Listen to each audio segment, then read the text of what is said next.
I'm Madison Judge. I'm a sophomore at Franklin Community High School, and I compete in the discus and the high jump mainly. Nice. And how did you get into the discus and high jump? Um, both of my parents threw in college, so I learned discus for a long time since elementary school. And then for the high jump, one of my favorite teachers coached in middle school, so that's why I went over and tried it at first, and I had a really good time. Nice. But you also aren't you also a volleyball player? Yes, I do play Oh, volleyball. nice. That's an So easier that's where conversion. yes, absolutely. I'll take a volleyball player to high jump all day long. So when did you first get interested in track and field? Um, During the pandemic, I kind of got interested in it because there was really nothing to do, but we lived really close to Greenwood Middle School where the ring's always out. So when we'd get really bored, because there's nothing to do, we would just go and throw. Who's been your biggest inspiration so far? In high jump or disc, either one. In disc, Yeah. probably Valerie Allman. I love what she's doing. I think it's really cool, and I always watch her film and stuff. Nice. Study your craft. Love it. We were just telling athletes today about reviewing videos of their specific event so they could get an understanding of it. And so, though you're fairly new to both throws and high jump, what's been your favorite memory from competing thus far? My favorite memory was definitely last year at nationals because me and two girls from my team went, and my younger sister went and competed at the middle school level, and we all stayed at the same hotel, and it was just really fun. The whole experience was great. Nice. Wait, you said at nationals? Yes, at New Balance Outdoor Nationals. Yes, I think you talked to Emma Gardner. Yeah. Yes, yes, yes, Yeah. yes. That's Now, so dope. are you familiar with Emma then? Yeah, well, that's who I went to nationals with, and me and her younger sister and my younger sister, we ate two whole pizzas after we. Oh, wow. So that's who she was talking about. Okay. Yes, Yeah, because yes. I remember that story and I was just like, all right.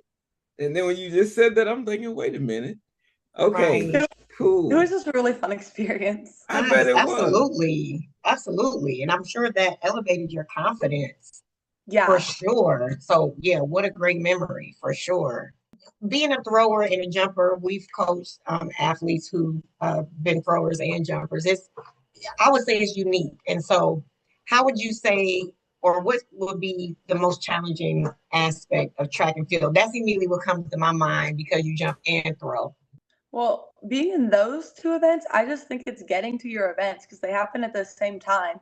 And sometimes I'll have the officials kind of mad at me because I have to go back and forth. But I think that's the hardest part. They're just so fun though. Yes. Hmm.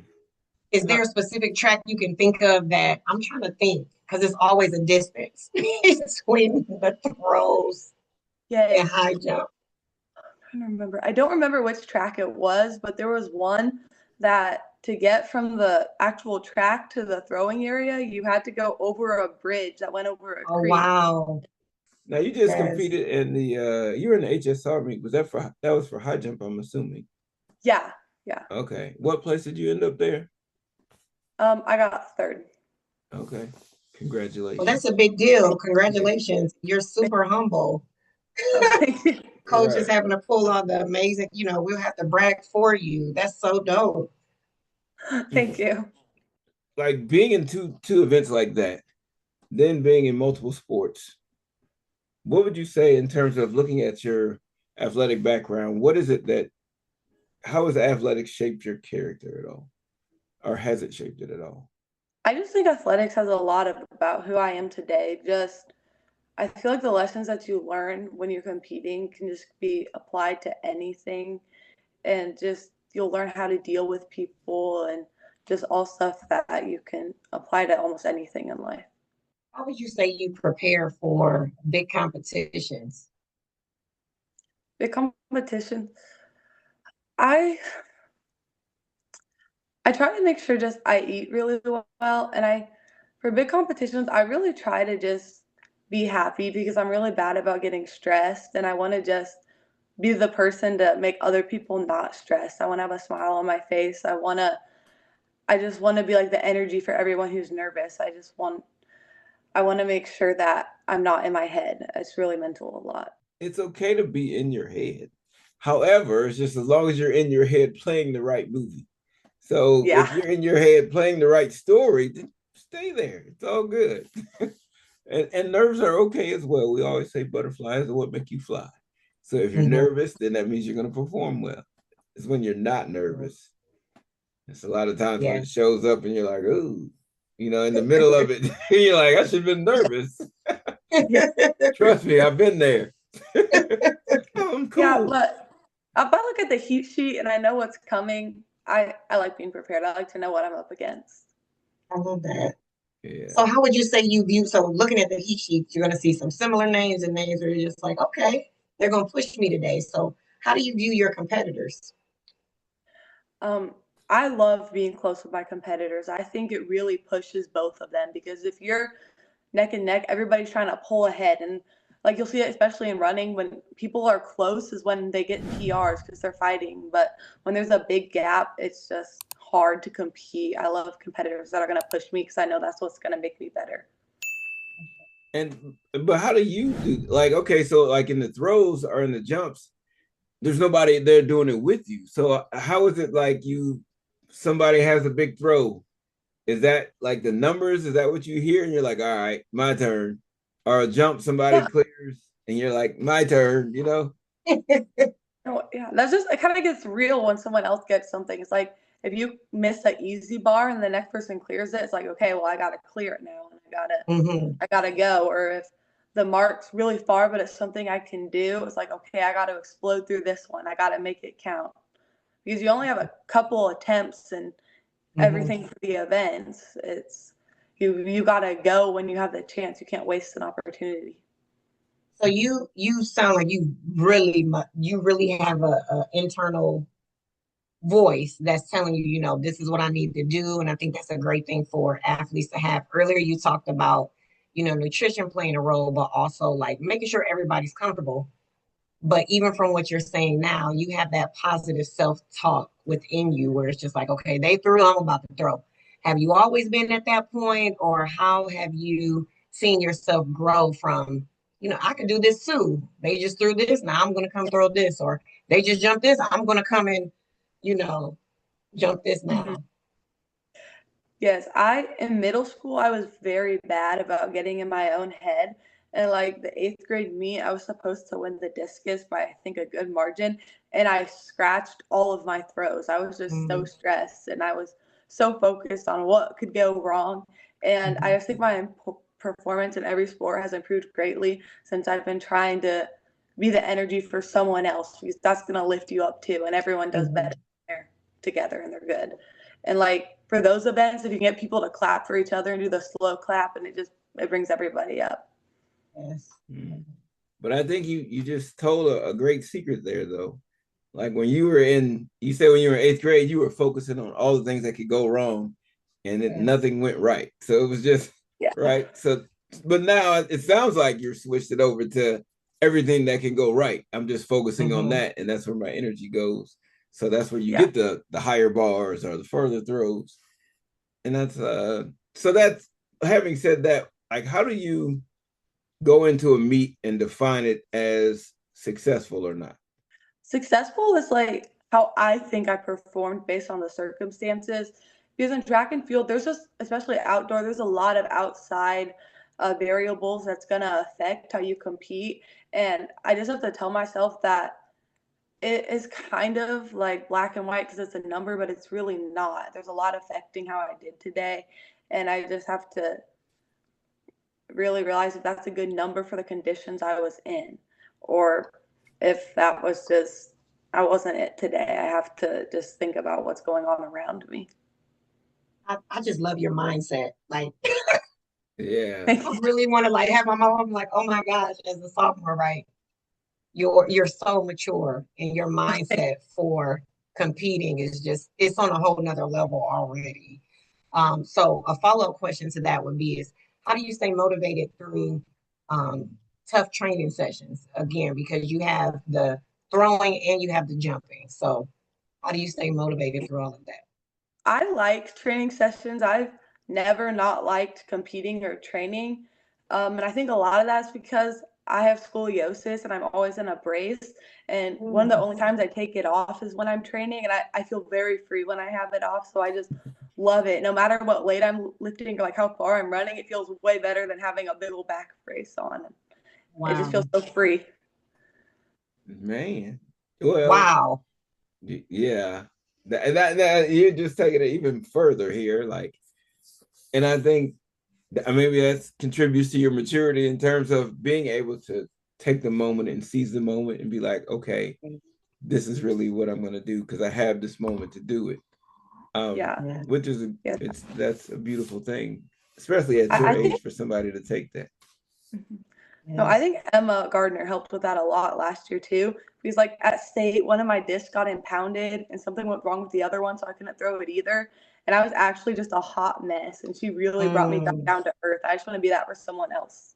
Oh, I that's got you. awesome. Cool. Now you know there are chiropractors that work with scoliosis. Yes. Yes, I'm in therapy right now. Particularly chiropractors. I know physical therapists. I got it, but I'm I was actually biased. told I'm a not to go to the chiropractor. chiropractor. You say what? I was told not to go to the chiropractor See, actually. Oh, that's unfortunate. it really is. Yeah, I don't think she heard you say that you're a chiropractor coach. No, Um, no. No, it's okay. Again, when you yeah. don't know, like when you're Yeah. misinformed. You were talking about like training with Emma and all of that type of stuff. What do you do to kind of help you stay up on top of your game, so to speak? And the reason I ask is because Coach and I, we coached together, and we had somebody who was a thrower, exactly you, a discus and high jump, and it seemed to be a struggle of sorts. Yeah. And so I'm trying to figure out like how do you make it go? Like how many days are you doing discus? How many days are you doing high jump? Like what does that look like for you? Oh,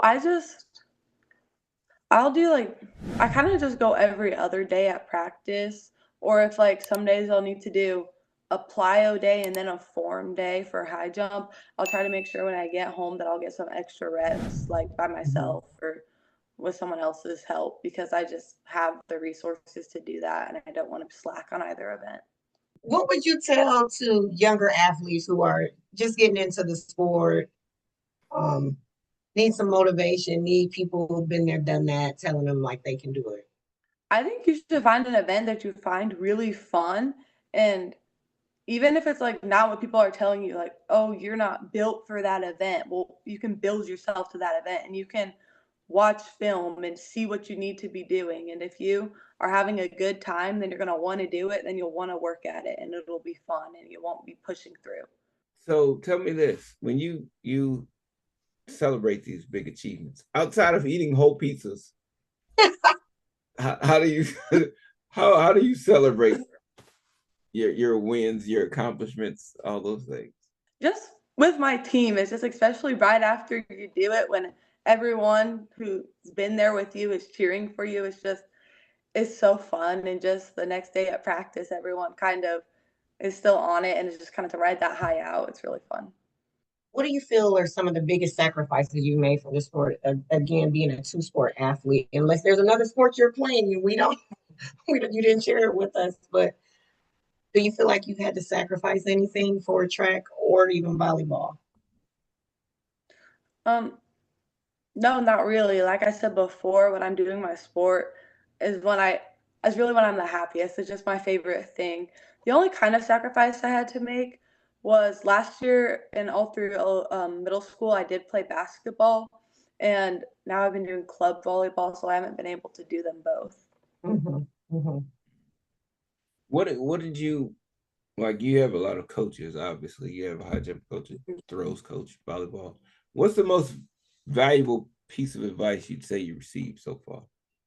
I think it's to just not stress so much about the future because if you're thinking too far ahead. You're not thinking about what you're doing right now, and what you're doing now is what's going to get you where you want to be in the future. So you just have to focus on hitting everything you can right now the best that you can, and everything else will fall into place. You'll be where you need to be.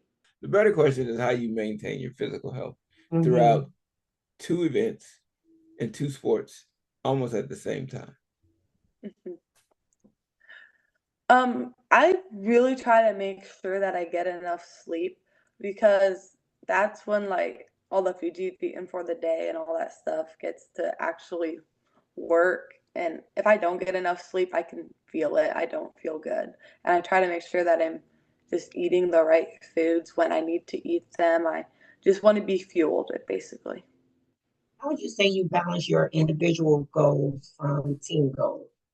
I think individual goals that I have personally, they really feed into the team goals, because when I do better, then my team does better. Because when I get a PR, my team's gonna score more points than they might have. Or like in volleyball, when I perform well, it helps the rest of the team because they're getting points too. I just think that team goals and individual goals really should work towards the same thing. You shouldn't be selfish. Mhm. If your teammates could describe you in one word, what would it be? I think one already comes to mind in my head, but Dedicated or maybe mhm. quiet. I don't know which one. Quiet, no. Oh, okay. No, it's fine. I'm just saying you quiet, no. A lot No, of that people makes tell sense, me I'm quiet, dedicated. or they'll say, "When I met you, you didn't talk at all." But so I don't know. No, those are good, dedicated and quiet. So you just well, we know you have that internal voice. I do want to ask you this, when it comes to track and field, like, most people will say like, "Oh, I work hard," but you were saying how you want to be the spark for everybody else. But what would you say? So, what would you say makes you different from everybody else working hard? Hmm. I think I know everyone else works hard, and I've been told before, you need to assume everyone else who's there has worked harder than you, and you need to give them the respect they deserve by competing as hard as they can and trying as hard as you can to beat them. I like that. I'm a fan. Yeah, and that's why we do podcasts like this, because we see people Yes, who are doing Yeah, things, and we're just like, "But what is really going on in their head?" yeah. yes, So, It's just so people who work hard, they want to be pushed. Because, like we said earlier, being pushed is what makes you better. Winning by 50 feet doesn't make you better, honestly. it's true. Well, 'Cause, this upcoming outdoor season, what are you looking forward to the most? I'm looking forward to just being with my team this season, because a lot of the people on my team are just really fun, and they're just really fun at the meets, and they always seem to like clap for each other, and it's just really, I'm really excited to hang out with them more. Well, what makes you such a great teammate? I think I'm good at faking having energy when it's not really there, because if you don't feel it, the person next to you probably doesn't feel it. But not everyone can be moping. Somebody's got to be trying to lift everybody up. that's facts. Okay. That is true. You fake it till you make it, and it's Yeah. It's better to not feed. it's not Yeah, faking, it's Yeah. shifting the energy. You're shifting the energy. That's what you're doing. You're I being know. the Because yeah, shift. because when it's 30 degrees out, the person next to you is cold and wet and miserable too. But you gotta hmm be excited. Yeah, yes, it's shifting the energy. Let's find something to be yes, Yeah. excited about in this mess. So right. Yes. Because we're all out Yes. here together. No, Hmm. it's cool. great. Yes. Well, Maddie, we appreciate you joining us. If people want to follow along, become fans as we are, Yes. what would you say they do? Follow you on Instagram or Twitter or X, I guess it is. I have Instagram and Twitter. I'm just Madison Judge on both, I think. All right. Good deal. Mm, Well, we appreciate you joining us. Wishing you the yes, Oh, best of thank you luck. for having me. absolutely.